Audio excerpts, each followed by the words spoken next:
Sanuri Wasio Shinya no Shimagiza Aonoju Ishitamba Azuka Shugoni Nugo Ayuamba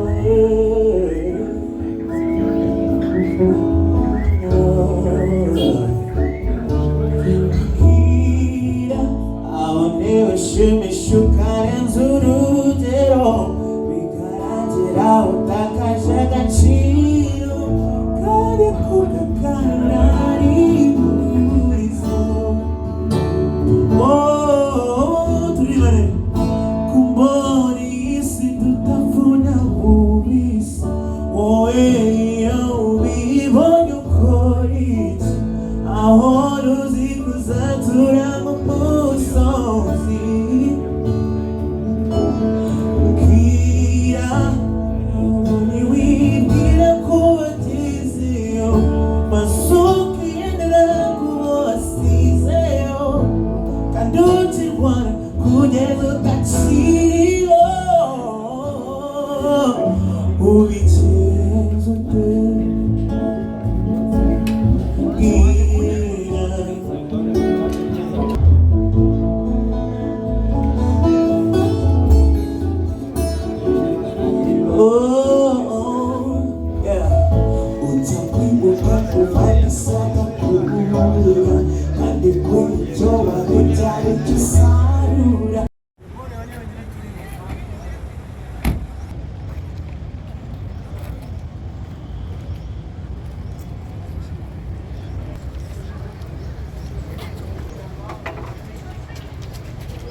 Alright, good evening ladies and gentlemen.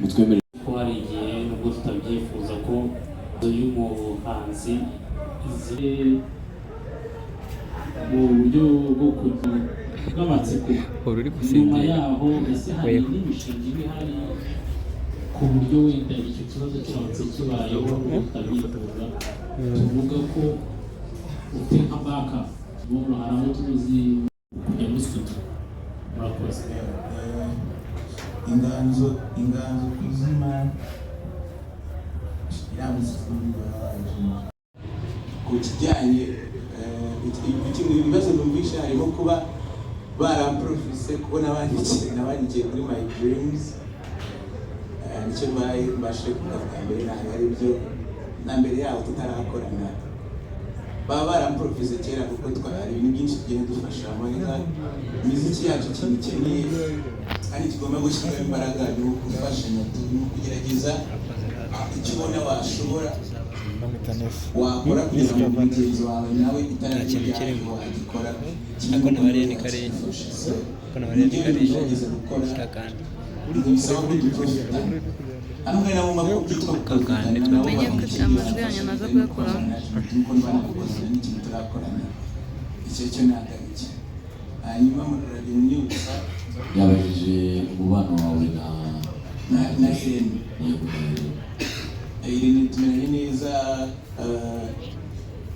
turavugana turaganira ibintu byose itangazamakuru yigeze gucreate abiri abana biyond imibanire yacu kabisa uzasohora indirimbo yitwa Ndabiye ubuzima bumeze gute ubuzima n'imyumba bimeze neza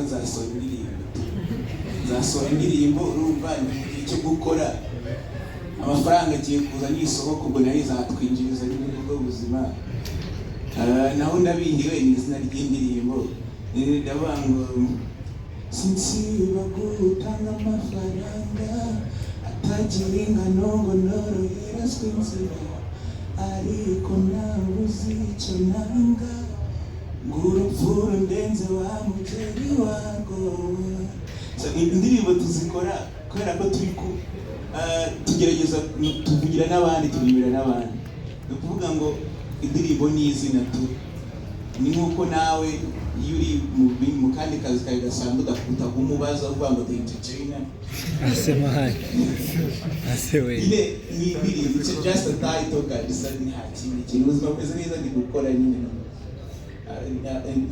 hariho na smile kandi uguseka gusa ubwo nabwo ndabihiwe nkana smilinga. hariho indirimbo nyinshi gusa ni sawa cyane kabisa, ibintu bimeze neza, nta kindi kibazo gifite cyakoze gusa ibibazo ntibijya bibura, ariko rero n'ibisubizo ntibijya bibura iyo umuntu yashatse kubireba. Reka twakire ikibazo cya nyuma cya Tekiza. Yes, ndaza kubaza nitwa Tekiza Marizo TV, ndaza kubaza abantu batatu, ndabaza umuyobozi wa Ishusho, mbaze management ya New Bosco ndetse mbaze na New Bosco. So ndaza kubaza kuri New Bosco yamaze kubikomeza ko mbere imaze nshyashya kuri EP, hari indirimbo yitwa Hora, High Table, Plastic Life, ndabihiwe, Asmile. Birasa nk'aho ari true story, ntabwo ari kuruhambuka. Ubwo twatangira n'ikibazo cya New Bosco, tubwire byibuza kuri buri ndirimbo iri kuri EP ye, si hano yabiboneye na true story.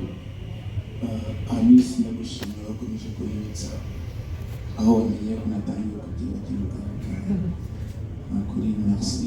Ikintu navuga ikibazo n'ubundi kimeze nk'icyo nabajijwe, ntaho ubuzima nari maze iminsi ndimo bwari bwo gukora n'ubundi indirimbo. Nakoraga indirimbo kugira ngo once nzahura na reko nk'iya Kickers tuzakora nyine. Byari kuba bibabaje n'ubundi iyo bansanga nta kintu na kimwe mfite cyo gushyira nyine kuri table. So nibwo buzima rero nari ndimo, nibwo butuma nabwo butuma umuhanzi abantu bose utaravuye mu muziki abaguma akora indirimbo. Kuri ubu ngubu ntabwo akora indirimbo hafi 50 ziri recorded, hari n'ahakorwaho n'izindi biroroshye. So ubuzima rero bwari buhari, true story harimo uko nyine ibyo ndi gukora aribyo n'ubundi nakoraga mbere. Ndi n'umupiliva njyewe ibintu byanjye manini no kubisengera, harimo n'imigambi itari iyanjye itari n'iyanyu, cyakoze y'Imana kugira ngo byose tubigereho. Arakoze cyane New Bosco. Ubu twajya kuri management ya New Bosco cyangwa tugenda ku buyobozi wa Ishusho, then tukaza kugaruka ku bibazo byarajuguye mu buyobozi bwa Kickers Music.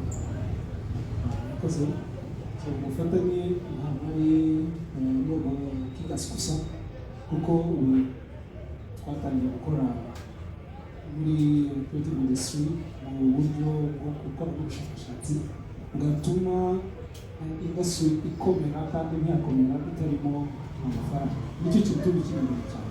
So izi move zose turi gukora mu bufatanye turi kugirana n'abahanzi duhereye kuri Kickers, hari ubufatanye buzajyamo ku bandi bahanzi batandukanye cyangwa se amalebo atandukanye abiga byifuza, dushyize hirya yaho gate tubamo yo kumva ko ngewe nakaze, ahubwo habaye ubufatanye mu buryo twakunze gusinya Kickers. Byazatuma mu myaka nk'itanu iri imbere ubona ko umuhanzi atangiye kuba yihagije. Birasaba ubufatanye, icyo ni kimwe, birasaba gucisha make, icyo cya kabiri, birasaba nanone kugira ibyo twigomwa. So niba Ishusho yamaze kwinvestisa muri ibi ngibi, harimo muzika, gukora muzika mu buryo bw'amajwi, igashyiraho uburyo bw'amashusho, igashyiraho televiziyo, imari idufashijemo n'ibindi bizaba biza mu minsi iri imbere, byatuma ikintu cyitwa ubushobozi kigera ku bahanzi. So bivuze ko rero twatangira nyuma Kickers, ariko n'abandi bahanzi yaba ari akora karere solo cyangwa se ari muri group bashobora kwifatanya natwe mu buryo bumwe cyangwa ubundi bitewe n'icyerekezo abahanzi bafite, kuko twebwe dufite umurongo ngenderwaho, dufite vision, abajyamo bose twakorana nabo, ariko mwibuke ko bisaba guca bugufi kugira vision none, hanyuma tukaba twagira n'ibyo twigomwa nk'uko usubira inyuma kugira ngo ubashe gusimbuka neza. So ubu ngubu tutangiye intambwe yo gukora muzika na siyansi, nibyo twebwe dushimiye Ishusho. Arakoze cyane Jerome. Ubwo twagaruka ku buyobozi bwa Kickers. Nimumbura ntibazaba hari bya buri munsi mwabuze rero nanjye ndahari, niyo teamwork. uwakorohera kubona wabona niyo Bosco. N'abadukurikiye rwose akazi ni kaza, tuzahamagara aho ubona akoroheye kugira ngo ibintu birusheho kugenda neza. Nyuma niyo Bosco turaza kubona musenyi abandi bahanzi cyangwa niwe mugiye gushyira akademi? Actually ukuntu Kikasi ikora tugenda tugira abaparteneri mu buryo butandukanye no mu mpande zitandukanye.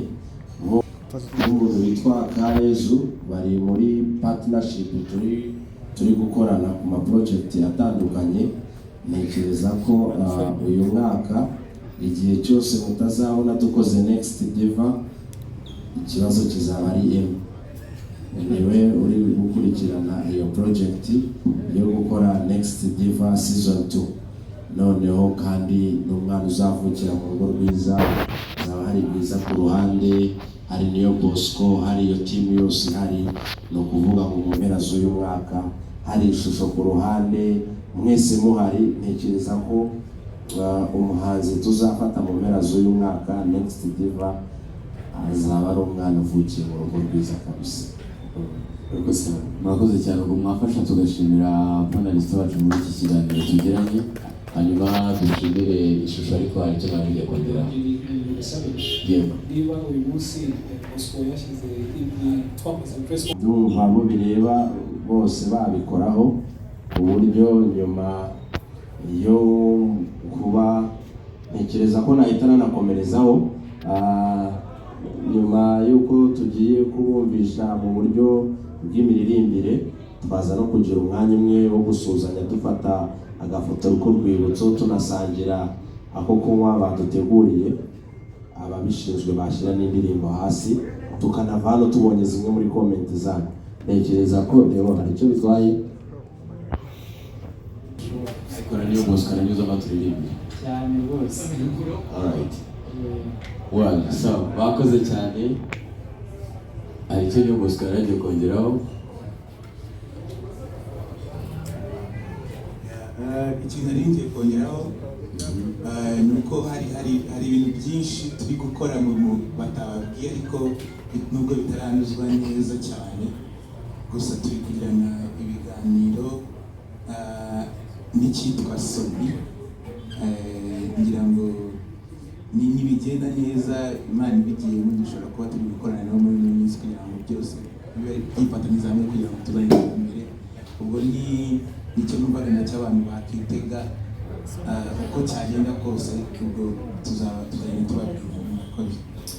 Arakoze cyane niyo Bosco, yakoze cyane Joro Mugabo ni umuyobozi wa Ishusho TV, yakoze cyane Huje Imfura Claude ni umuyobozi wa Kikasi, yakoze cyane niyo Bosco ni umuhanzi muri Kikasi Music, yakoze cyane Leo ni New Day manager wa niyo Bosco.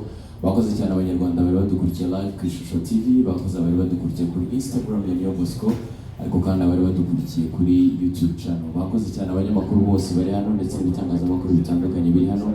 Mu kanya gato muraza gukomeza gukurikira iSport ku Ishusho TV. Yabanita Hamisango nari n'umusaza w'amagambo ndetse wabiwe iki kiganiro. Mutwemerere dufate umwanya twumve kuri indirimbo ndetse dutange ibitekerezo byacu nk'abari hano. Naho ubundi imishinga niyo Bosco guhera ku munsi w'ejo azashyira hanze indirimbo, ngo twabahamagarira mwese ndetse no kubashishikariza kuzayitegereza ku munsi w'ejo, ariko mukora subscription kuri YouTube channel ye.